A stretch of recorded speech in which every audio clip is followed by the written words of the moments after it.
Hey guys, what's up? This is Panzer Dragon, and today we'll be going over the top 5 best supports for solo queue for patch 4.12. Recently, there hasn't been much changes to support, like barely any, but I do feel that tanky supports are like the best supports right now. But of course, there are still good AP supports, and with that in mind, let's get started.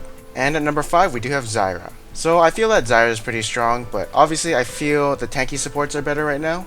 And she's actually like one of those supports who can actually carry the game by herself, just because of the things she can do. And in the lane, she just has so much damage, like her combo, her skill shots, whatever, do pretty decent damage, but combined with the plants, they just create so much zoning potential. They do a lot of damage if the enemy stays around it. And just, yeah, she's like another threat in lane that you have to watch out for since she does do a lot of damage. And right here is the biggest thing. Her mid-game team fighting, whatever you call it, he just provides a lot of damage and CC. Like, if anyone wants to engage your team, you can just put your ult down and all of a sudden they're going to get knocked up, and it's perfect for your team to re-engage onto that. Like, I think the ultimate radius is really huge, and it creates a lot of zoning onto the enemy team. And so if the enemy team really wants to engage onto Zyra, they're asking for a death wish. Even then, her utility is not her biggest strength. Her biggest strength is the damage she outputs. Like, her plants, holy cow, they do so much damage if you stay around them. And if she starts building somewhat AP or gets like Leandri's, she becomes her own threat and is like a carry support. She's a threat in team fights as well as other carries, and it's just another thing to deal with, which can be annoying. And if you focus her in team fights and just burst her down, she already got her Stranglethorn combo onto you, and her plants are probably still alive, so her job is done. But of course, she's really squishy in lane. That's the only thing I really don't like about her. So if they focus her and it's like a tanky support going on to her, she's probably going to die and she won't pick up any kills. Other than that, she's a pretty good support. And at number 4, we do have Leona. So I do feel that Leona is pretty good with the amount of CC and pick potential that she has. Also that she is really tanky, and her mid game, of course, is pretty darn good. And you know, the reason I didn't really include her in the last patch was because I felt like AP supports were the most dominant supports right now. But I can see that, well, tanky is usually the better choice to go.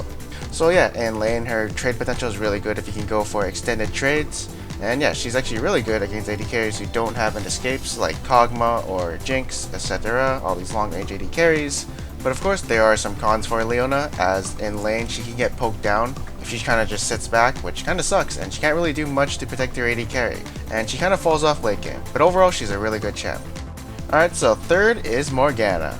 Alright, so what makes her so strong? Well, she does have really good poke with her Q, which also does lead to a hard engage, and really right now the supports who have hard CC are like the best supports. She also has a black shield that makes someone immune to CC. This means you can have a super fed Riven or someone in that genre and make them the super bruiser since they are immune to CC. And generally, Morgana is really easy to use, so if you're noob like me at support champions, you can use her. And you'll just be as efficient as you were as any other support. Again, her pick potential is really good since her Q does last for 3 seconds. She's also really good at peeling since she does that black shield to make them immune from CC and can peel with ulti plus her Q. And some cons of her is that if you don't really land your Q in lane, you're not going to have that much presence in lane as you would if you were another champion. But if you do land a binding onto the enemy carry, it is very rewarding as you do have really good trade potential with your hard carry onto the enemy. Overall, she is really good for solo queue, especially if you don't know how to play support. She also kinda counters the tanks in a way since they can't really CC her AD carry. And at number 2, we do have Thresh. So Thresh has always been a top tier pick because he literally does everything. Like, you can consider Thresh having 6 skills, because you can use Thresh's skills very differently in situations that no one else can do. For example, his Q. It can lock someone down, and if you want to be more aggressive with it, you can go to the position where the person you hooked was, and not a lantern. So if someone is in a sticky situation, you can lantern them out, and now they aren't in a sticky situation anymore. And on the aggressive side, you can lantern someone in, and then they can help you gank someone, or something like that. And then you have Thresh's Flay. It can be used aggressively or passively depending on how you use it. If you are trying to engage on somebody, then you obviously flay someone towards your team. And if you're trying to peel for your carry and trying to disengage, then you just knock him back and tell him no, enough is enough. And then the same goes for his box. You can use it aggressively, trap someone in the box and they can't get out, or if you're trying to peel for your team, then you can plant the box in somewhere where the enemy team has to run through so they can't keep going to your team. Oh, and to top it off, he is a range support whose autos do hurt, and he could be built pretty beefy if needed. The only con I see Thresh having is he doesn't really have this big AoE ultimate, and some of his stats were nerfed previously in the past. But overall, he's a good champ who can actually use a relic shield too. And at number 1 is still Braum. So this guy is still OP, despite his little nerf. He has that 1.75 second stun. He has a free Alistair ult on his E, which is on a 2-second downtime and a 4-second uptime if you have 40% CDR. He has a Q that can sort of soft engage and makes it really good peeling tool since it is a 70% slow. And he does have decent mobility with his W since he can just, jump to people. And his ultimate is pretty decent. It's like a Rumble ult combined with, Malphite's ult. So yeah, he's pretty good, and of course he can just break damage with protecting his carries, but honestly it's not all about the utility that it brings. It's honestly the numbers on him, like the stun, 1.75 seconds, holy cow, that's a lot. The 40% damage reduction on a 4-second uptime and a 2-second downtime. His Q damage is actually pretty bursty, not gonna lie. It's on a 6-second cooldown and does, 240 damage plus some of his maximum health.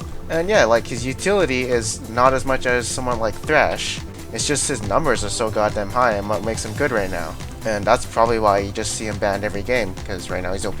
Now you might be asking, why was Nami removed? Honestly, it's because of Yasuo and Braum. A good placed Yasuo wall or a good placed shield by Braum will just negate the effect of her ultimate, and it isn't really that hard to counter. And so by nullifying her ultimate, which is really easy to do, she's going to be weaker in teamfights and won't have a big impact like other supports. But basically, she's still good support if she's not up against Yasuo or Braum. Now Alistair right now is actually pretty decent. He's definitely viable, but right now I can't say for sure how good he is since there hasn't been much time since the new patch and people are just kind of trying him out. But from the looks of it, I think he's a pretty good support. He's definitely really good mid-game once he gets there, as he does have lots of CC, and once he turns level 6 he's pretty scary since he can turret dive really easily. And the mana buffs did help him a lot since you get one more rotation with his WQ combo in say lane or mid-game. Anyways, thank you for watching my video. I hope you guys enjoyed it. Please like, subscribe, and comment below. And check out my other tier list right here on what champions I think is the best for patch 4.12. And yeah, that's basically it. Thank you for watching, and I'll see you guys next time.